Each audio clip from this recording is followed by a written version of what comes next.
Hello, welcome to Cardboard History. I'm David. Today I want to do another episode of my Ken Burns collection.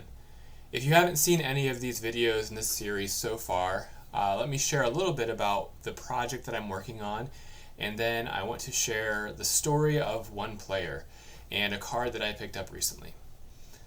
So this Ken Burns collection is a way that I'm trying to collect a little bit of the history of baseball. And the way that I am doing that is I went through the documentary. There's both a video and the book that accompanies it, and found every person who is mentioned both in the film documentary and in the book.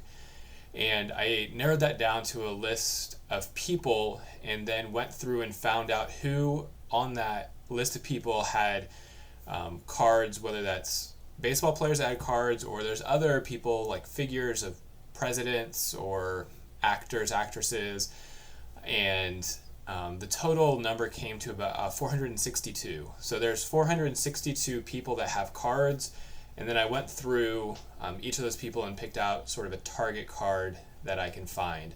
And so I'm about 10% of the way through. This is by no means a quick project. It's something that will last a long time, but something that I can keep my eye open for and find things here and there. So today I want to share the story of one player and the card that I picked up, and that player is Hugh Duffy. Now, Hugh Duffy was a player who kind of came in the generation before Honus Wagner and Ty Cobb, and he was a baseball lifer, meaning that he not only played baseball but was a manager and spent his entire life up until when he passed away doing something with the game of baseball. He was a prolific hitter.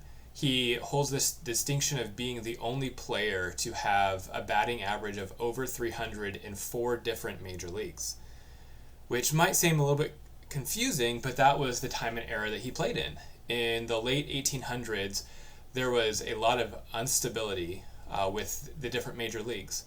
And so he started out in 1888 with the Chicago White Stockings under Cap Anson. Now, Duffy was a short Irishman, and when he got to the team, Cap Anson was less than impressed with this newcomer and his short stature, and didn't really give him a chance at first. But once several injuries opened the door for Duffy to make it onto the field, he never looked back. And once Cap Anson saw his skill, especially his ability to bat, he became a regular player every day for the White Stockings. In 1890, he jumped ship with many other players to join the Players League. Now, this league only lasted one season, and during that season, Duffy played for the Chicago Pirates. And while he batted well, the whole structure of the league wasn't really built to last. And so after a year, the Players League folded, and Duffy was left looking for a new team. Now, he still was under the reserve clause, which means that if he was going to go back and play in the National League, he needed to go back to the Chicago White Stockings.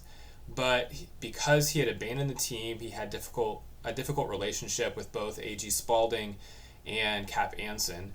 So he tried to sign at first with the Boston Beaneaters.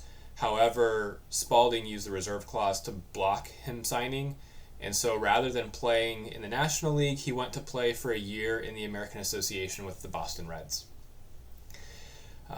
And as luck would have it, once again, he only lasted a year with the Boston Reds in the American Association until, again, that league sort of collapsed and was unable to withstand the financial tolls that it takes to run a major league. Now, I'm not sure exactly how the reserve clause worked, but at this point he had been away from the Chicago team long enough that he was actually able to sign with the Boston Beaneaters. Now, the Beaneaters are the predecessor to the Boston Braves, which eventually became the Milwaukee Braves and then the Atlanta Braves. But the Beaneaters is kind of a unique mascot team nickname that doesn't carry the same. It's more of a humorous, maybe a minor league team that you would see called something like that today. But he spent most of his career, his longest stint, 9 years with the Boston Beaneaters. He was originally from New England area, so this was more like home for him as opposed to being out further west in Chicago. And he had several fantastic seasons playing for Boston. While he was there, he did spend a lot of his early years in Boston caring for his ailing wife. They were only married for about 3 years. Shortly after their third anniversary, they went out on a trip out west to try to get some help for her health and to take a break from busy life on the East Coast and with baseball. And as they were making their way back for the season, she was unable to finish the train ride back, and they had to stop in Massachusetts and get her to a hospital where she passed away. And that was in 1894. Shortly after, he got a late start to the season, but Hugh Duffy's 1894 season is one for the record books. He set the record for the highest single-season batting average when he batted .440. And to show a little bit how crazy his batting statistics were for the year, 26% of the time that he came to the plate, he ended up scoring a run. So that means over 1 out of every 4 times he was at the plate, he would make it all the way around the bases and score a run, which is really just an insane statistic to think about. And I'm sure many of you would like to have a player like that on your team these days, who you knew probably about once a game they were going to get across home plate. Duffy had a magnificent season for the Boston Beaneaters that year, and slowly over the next several years, his batting average slowly declined, but still his batting average by today's standards would have been just off the charts, and he would, by and far be the best hitter today. At the end of the 1900 season, Duffy left the Boston Beaneaters to join Ban Johnson's new American League. And he first tried to help get a team in Boston for the American League, and then eventually went to manage the Milwaukee Brewers, in 1901. And he spent that year as a player manager, and despite hitting .302, his team still finished in last place. They had a really poor roster, and after that year, they moved the team to St. Louis, but Duffy had really grown. He was warmly welcomed by the German population in Milwaukee and decided to stay there and manage the team's new entry into the Western League, the Milwaukee Creams. And he spent several years managing the Milwaukee Creams and did such a good job that they won the pennant his second year, and the Philadelphia Phillies called for his services in 1904. So from 1904 to 1906, Duffy managed the Philadelphia Phillies, but they did not have a good roster. And that's sort of what you see with Duffy's managerial career. He could manage a good roster, but he did not have the ability to build a roster or to develop up players who lacked skill. And so he did not manage to have a winning record in the 3 seasons that he played in Philadelphia. And his playing time decreased year by year. In 1904, he only had 60 at-bats. In 1905, 40. And then in 1906, he only recorded 1 at-bat. But 1906 happens to be the year of the card that I have for him. And so I want to turn the screen around here, kind of in the middle of the story, and show this is the 1906 fan craze, Hugh Duffy. And because of his singular at-bat in 1906, this, I guess, classifies as a playing days card. Now, this card is from the fan craze game, and some of the cards from this set will have descriptions up at the top of what happens with the card, whether it's a single, a foul out, strikeout, home run. But some of the cards don't have anything. They just show a portrait of the picture, and the images are I think really great for this time era. This is a few years before the T206 cards came out, and the larger size of these cards really give you a clear and crisp image. So this is the Hugh Duffy, and this would be his last year's playing day card when he was playing for Philadelphia.